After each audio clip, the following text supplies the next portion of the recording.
A plataforma de perfuração está escorregadia por causa de óleo e lama no convés. Quando a lama para, uma névoa densa de hidrocarbonetos sai do cano. A visibilidade na plataforma cai quase a zero. Um alarme soa, avisando os trabalhadores da plataforma A para evacuar. Santa Bárbara, cidade costeira fundada no final do século XVIII como missão espanhola, fica aos pés das montanhas Santa Inês, no centro da Califórnia. A missão virou uma pequena cidade e integrou o México após a cessão da Califórnia aos Estados Unidos da América. A população da cidade dobrou quando colonos americanos chegaram durante a Corrida do Ouro. Na década de 1870, a cidade foi promovida como um resort de saúde e um destino para viajantes abastados de outras partes dos Estados Unidos. Com herança espanhola, arquitetura missionária e clima mediterrâneo, ficou conhecida como Riviera Americana. Além de suas praias, está o Canal de Santa Bárbara e as Ilhas do Canal, que hoje são um parque nacional e santuário marinho. No final dos anos 1800, o petróleo foi descoberto em Summerland, na costa sul do condado de Santa Bárbara, e a primeira plataforma de perfuração de petróleo foi estabelecida em 1896. O outrora idílico refúgio costeiro ficou desfigurado por torres de petróleo ou plataformas de petróleo que começaram a surgir por toda a paisagem. Plataformas de perfuração foram construídas como ilhas artificiais em águas rasas no final de um pier em terra firme. Esses foram os primeiros desenvolvimentos offshore, originando as plataformas marítimas atuais. Na década de 1940, a produção de petróleo caiu e a maioria das plataformas fechou. Mas, após a Segunda Guerra Mundial, os geólogos perceberam que os campos de petróleo offshore se estendiam mais profundamente sob o canal do que eles pensavam originalmente. Companhias de petróleo iniciaram explorações em larga escala no Canal de Santa Bárbara usando explosivos em testes sísmicos. É como bater na parede para achar um ponto oco. Explosivos detonam e ondas de choque percorrem o solo. A reverberação é usada para localizar depósitos de petróleo. Os explosivos eram barulhentos, sacudiam janelas, rachavam reboco e enchiam as praias de peixes mortos, irritando os moradores, cujos protestos interromperam as atividades petrolíferas.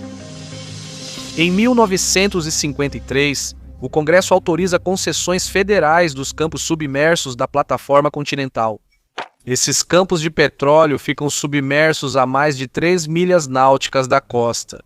A jurisdição desses campos de petróleo pertence ao governo federal, não à Califórnia. Em 1966, o governo federal assina o primeiro contrato de arrendamento na plataforma continental externa. Em 1967, instala a primeira plataforma offshore. Hogan é instalada no Canal de Santa Bárbara. Em 1968, na Guerra do Vietnã, o governo de Lyndon Johnson foi pressionado a financiar o conflito sem aumentar impostos dos americanos. O governo Johnson convida empresas de petróleo a licitarem concessões em mais de 450 mil acres no Canal de Santa Bárbara. Um consórcio de companhias de petróleo, a União de Petróleo da Califórnia, Unical, junto com Gulf Mobile e Texaco, compra a concessão do lote 241 no campo dos Quadras, Canal de Santa Bárbara. O governo federal arrecada 624 milhões de dólares com 72 concessões, apesar de forte oposição local. Moradores temem que plataformas de petróleo causem vazamentos, destruam a beleza da comunidade costeira e ameacem a economia local. Em setembro de 1968, a União do Petróleo instala a plataforma A no campo dos Quadras, concessão 241. Ela está ancorada a 57 metros de profundidade, a 6 milhas da costa. No dia 14 de janeiro de 1969, a União do Petróleo conclui o quarto poço e então começa a trabalhar no quinto, conhecido como a 21. Ao perfurar um poço de petróleo e gás, existem dois estágios principais que fazem parte da fundação do poço. E eles são protegidos por um revestimento externo, que é um tubo de proteção. Regulamentações federais determinam a profundidade e espessura do revestimento externo. A perfuração começa com a instalação do revestimento condutor. As normas do revestimento condutor exigem profundidade mínima de 91 metros e espessura entre 41 e 76 centímetros. O revestimento condutor impede o desmoronamento do poço perto da superfície, funcionando como uma camada grossa que protege os tubos internos. A segunda etapa da perfuração é instalar o revestimento de superfície. As normas de revestimento exigem profundidade mínima de 265 metros e espessura entre 24 e 51 centímetros. O revestimento de superfície protege o poço de formações instáveis em grandes profundidades. Ele protege a água doce da contaminação e leva os cascalhos à superfície. O revestimento de superfície também serve como base para o conjunto de preventores de erupção.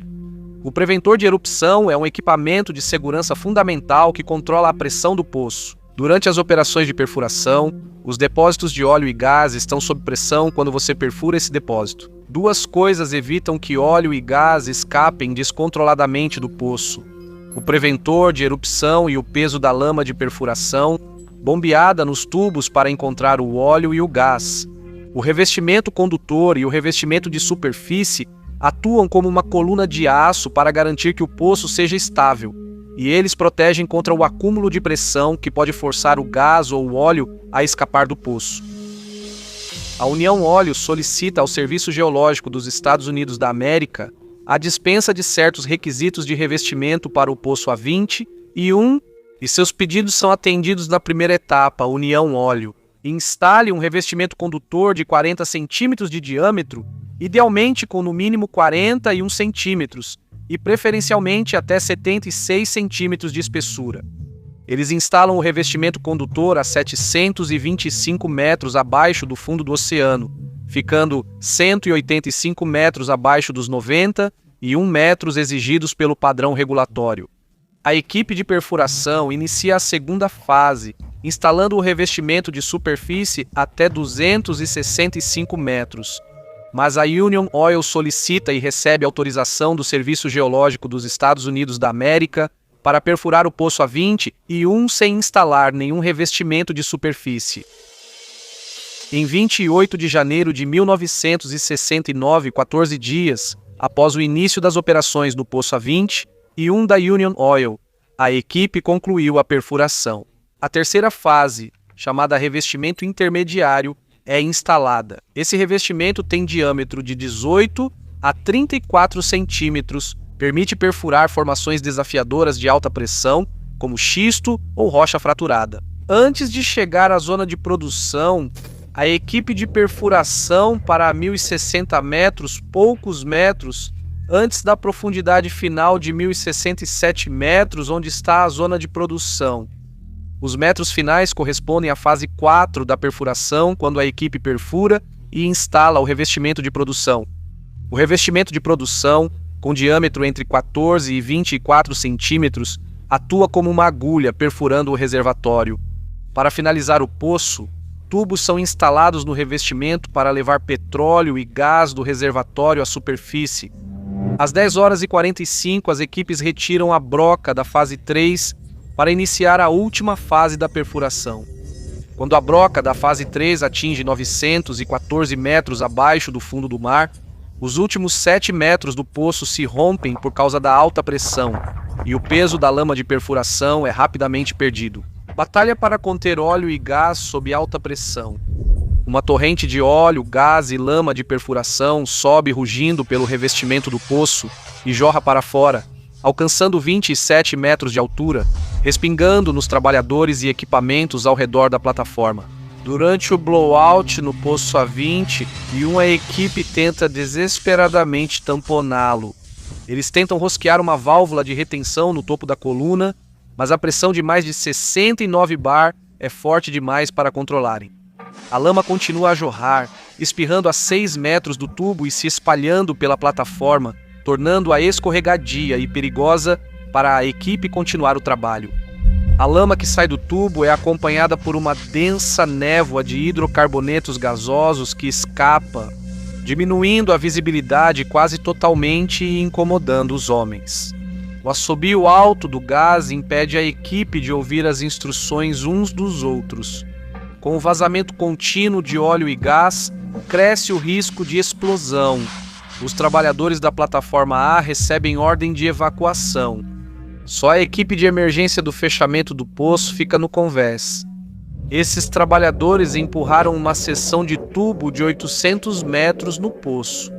Depois, eles fecham o topo do tubo com um obturador cego que o esmaga até selar. 13 minutos após o início, o obturador cego controla e interrompe o vazamento. Na plataforma, a equipe de emergência se recupera e avalia danos, enquanto trabalhadores na sonda e barcos próximos percebem a situação. Bolhas surgem na superfície do oceano a 200 metros a leste, depois a 100 metros a oeste da plataforma, até que o gás começa a borbulhar ao redor dela.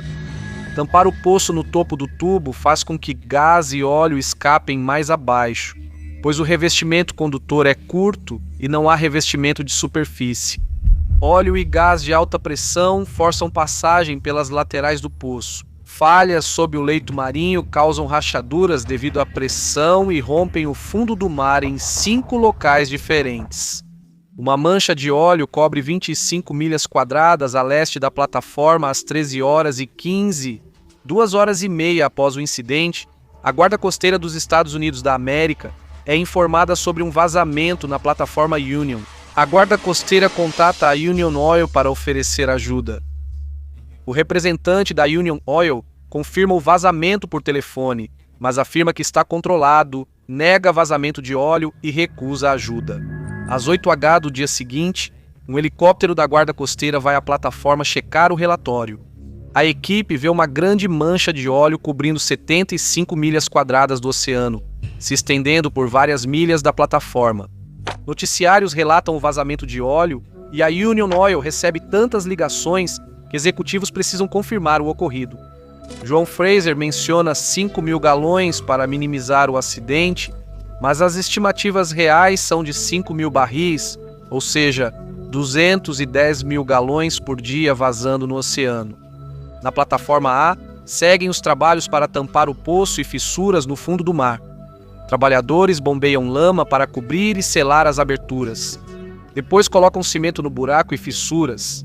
Uma balsa de perfuração de Los Angeles chega para ajudar a perfurar um poço de alívio e bombear mais lama no poço e nas fissuras do leito marinho. Com o vazamento de petróleo, vento e ondas espalham o óleo por centenas de milhas quadradas do mar. Em 31 de janeiro, dias após o vazamento, a mancha de óleo cobre 30 milhas quadradas do oceano e mais 200 milhas quadradas de óleo leve cercam Santa Bárbara no Pacífico. Felizmente, a mancha de óleo segue distante da costa. Em 1º de fevereiro, ventos levam uma pequena quantidade de óleo à linha costeira.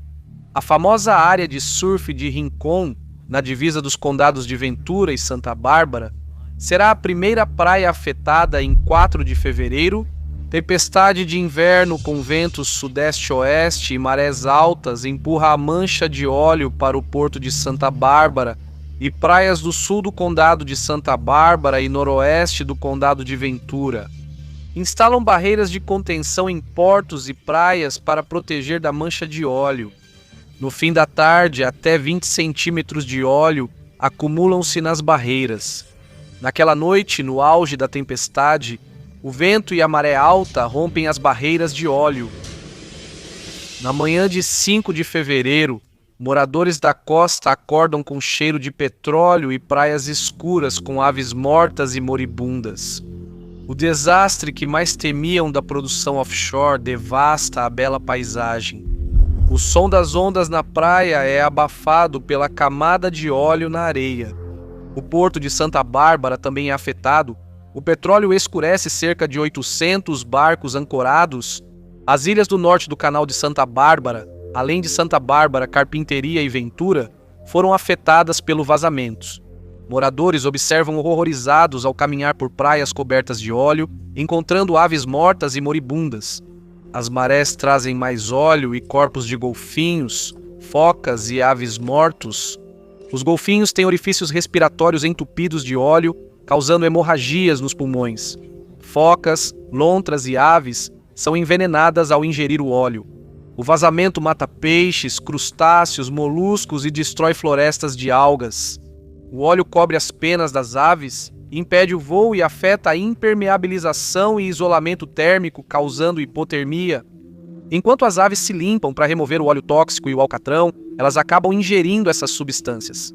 Moradores, surfistas, pescadores e visitantes entram na água para resgatar animais afetados pelo óleo e ajudar na limpeza.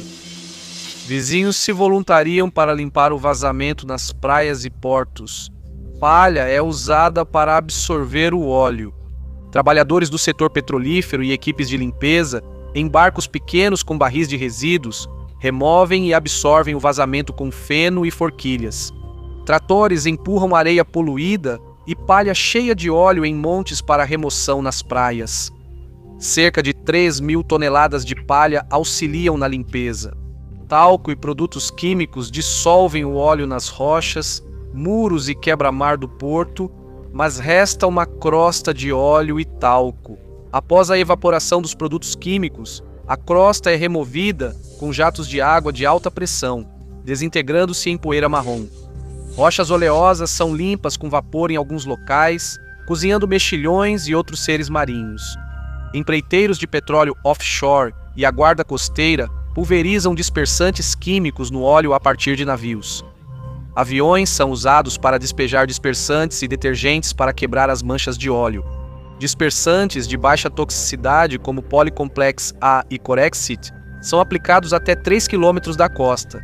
Eles se ligam ao óleo, fragmentando-o em pequenas gotas que afundam no oceano. O óleo disperso deve não atingir a praia, mas descer para a água, sendo uma solução longe dos olhos, longe do coração. Barcos de contenção com coletores em V retiram óleo da água e o colocam em barcaças.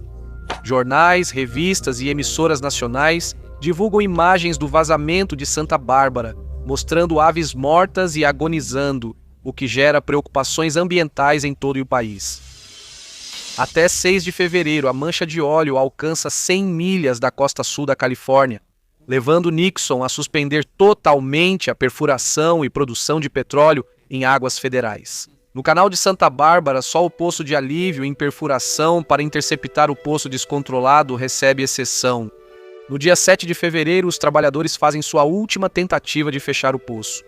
Bombeiam 2.100 metros cúbicos do fluido de perfuração mais pesado no poço e reduzem o vazamento às 200. Com a lama quase no fim, o vazamento para. Eles despejam mais de 1.000 sacos de concreto no poço A20 e selando-o totalmente, apesar de já estar selado. O petróleo bruto ainda vaza pelas rachaduras no fundo do mar, mesmo após a tentativa da Union Oil de cimentá-las. Em 24 de fevereiro, outro poço vaza em sua plataforma, causando derramamento até 3 de março. O vazamento das falhas naturais cai para 30 barris diários e se estabiliza entre 5 e 10 barris por dia. Nos próximos meses, a União do Petróleo tenta selar as rachaduras. Os efeitos do vazamento vão da praia de Pismo, ao norte de Santa Bárbara, até a praia Silver Strand, em San Diego, ao sul. Um trecho considerável da costa da Califórnia, Enseadas e as ilhas do canal são afetados pelo vazamento. O vazamento de óleo de Santa Bárbara em 1969 foi o terceiro pior dos Estados Unidos da América, ao lado dos desastres Deepwater Horizon, 2010, e Exxon Valdez, 1989, no Alasca, entre 336 e 42 milhões de galões de óleo foram derramados, e cerca de 30 a 35 milhas da costa da Califórnia ficaram cobertas de piche. Mais de 1.000 trabalhadores, 54 barcos e 125 máquinas foram usados nos esforços de limpeza. Cerca de 5.200 caminhões com detritos oleosos foram levados a grandes aterros na região de Santa Bárbara. O custo da limpeza superou 45 milhões de dólares, cerca de 38 milhões hoje. Mamíferos, aves, espécies de peixes e outros seres marinhos da região foram impactados pelo vazamento, e o Departamento de Pesca e Vida Selvagem da Califórnia relatou que mais de 3.500 aves morreram. Provavelmente mais. As perdas ambientais e econômicas resultantes do vazamento foram difíceis de estimar. O turismo em Santa Bárbara sofreu por anos. Uma ação coletiva concedeu quase 6,5 milhões de dólares a donos de imóveis e hotéis à beira-mar. Empresas de pesca comercial perderam temporariamente o acesso a algumas áreas de pesca. A União do Petróleo também resolveu um processo movido contra ela pelo estado da Califórnia, o estado de Santa Bárbara e as cidades de Santa Bárbara e Carpinteria, perda de propriedade de 9,5 milhões de dólares. Após o vazamento, o secretário do Interior, Walter Hickel, mandou as companhias de petróleo suspenderem as perfurações na plataforma continental externa até a revisão das regras federais. Foram acrescentados 34 mil acres à Reserva Ecológica Federal de 21 mil acres entre Summerland e Coal Oil Point. Se a Union Oil não tivesse permissão para contornar as regras, o vazamento poderia ter sido evitado. Em 1970, cerca de um ano após o incidente, a perfuração foi retomada na plataforma continental externa.